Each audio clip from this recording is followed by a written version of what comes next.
जय भीम साथियों।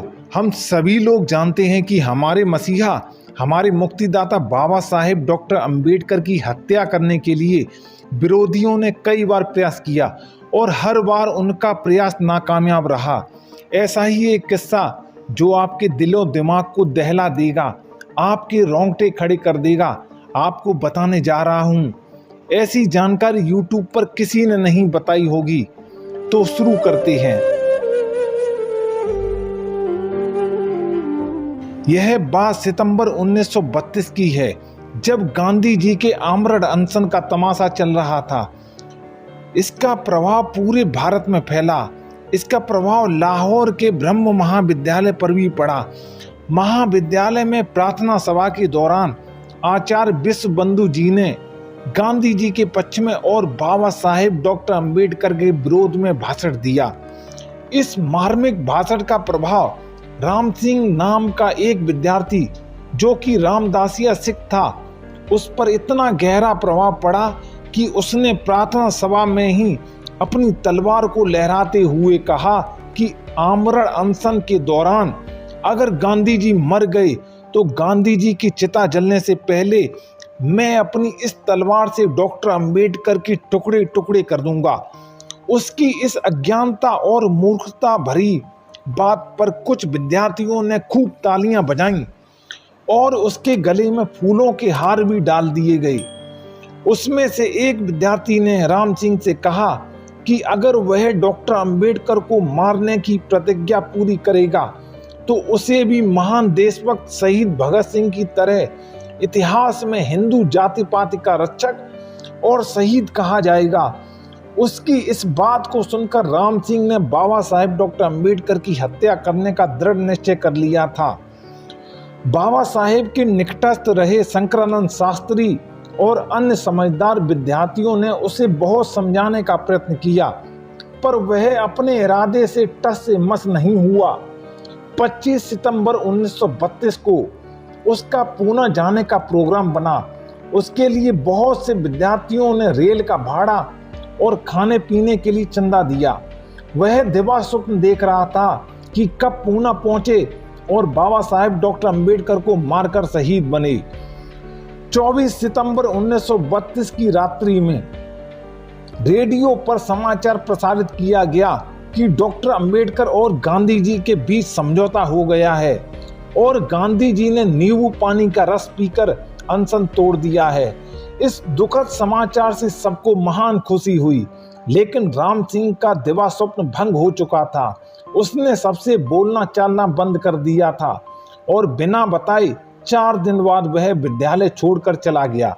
बाबा साहेब ने शंकरानंद शास्त्री को inspector civil supplies gazetted post पर नौकरी दिलवाई और शंकरानंद शास्त्री की इच्छा अनुसार अमृतसर पंजाब में पोस्टिंग भी कराई।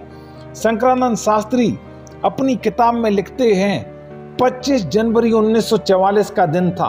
उस घटना को 12 वर्ष बीत चुके थे। मैं उस घटना को भूल चुका था। मैं अपने ऑफिस में फाइल देख रहा था, तभी चपरासी ने आकर कहा, साहब 3 व्यक्ति आपसे मिलना चाहते हैं। साथ में एक छोटी सी चिट्ठी भी दी। उस पर लिखा था, राम सिंह, आपका पुराना साथी, ब्रह्म महाविद्यालय। उसका नाम पढ़ते ही मैं उठा और तीनों का स्वागत करके अंदर लाया। राम सिंह ने दाढ़ी मूछ मुड़वा ली थी। मेरे कुछ पूछने से पहले ही उसने अपनी पूरी दास्तान बताना शुरू कर दिया और कहा कि 22 सितंबर 1932 के दिन जो मैंने बाबा साहेब को मारने की प्रतिज्ञा की थी, वह मेरी सबसे बड़ी और भारी भूल थी। मैं बहुत बड़ा अनर्थ करने जा रहा था। विद्यालय छोड़ने के बाद मैं अपने साथियों के साथ बटाला पंजाब से नई दिल्ली बाबा साहेब से मिलने गया।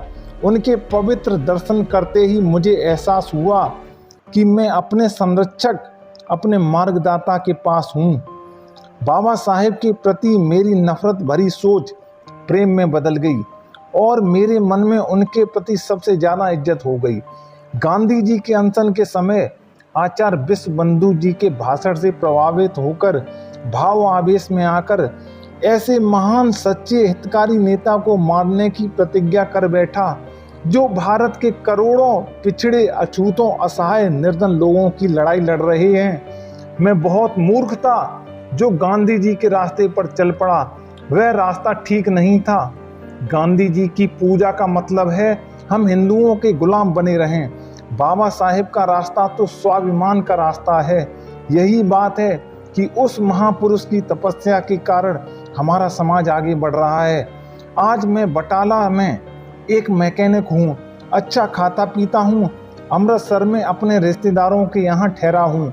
उन्होंने ही आपका नाम और पता बताया तो आपसे मिलने चला आया।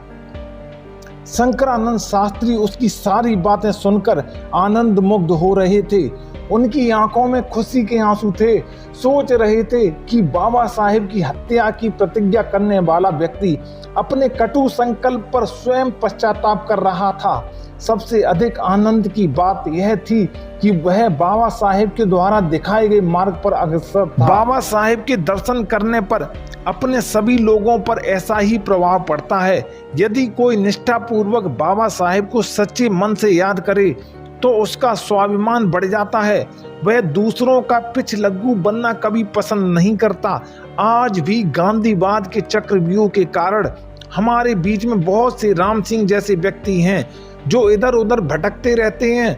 यही नहीं, वे बाबा साहेब की निंदा आलोचना करते हुए अपनी रोजी रोटी चलाते हैं, लेकिन उसका श्रेय बाबा साहेब को कभी नहीं देते हैं। दोस्तों, जानकारी अच्छी लगी हो तो इसे लाइक शेयर करें और चैनल पर नए हैं तो सब्सक्राइब जरूर करें।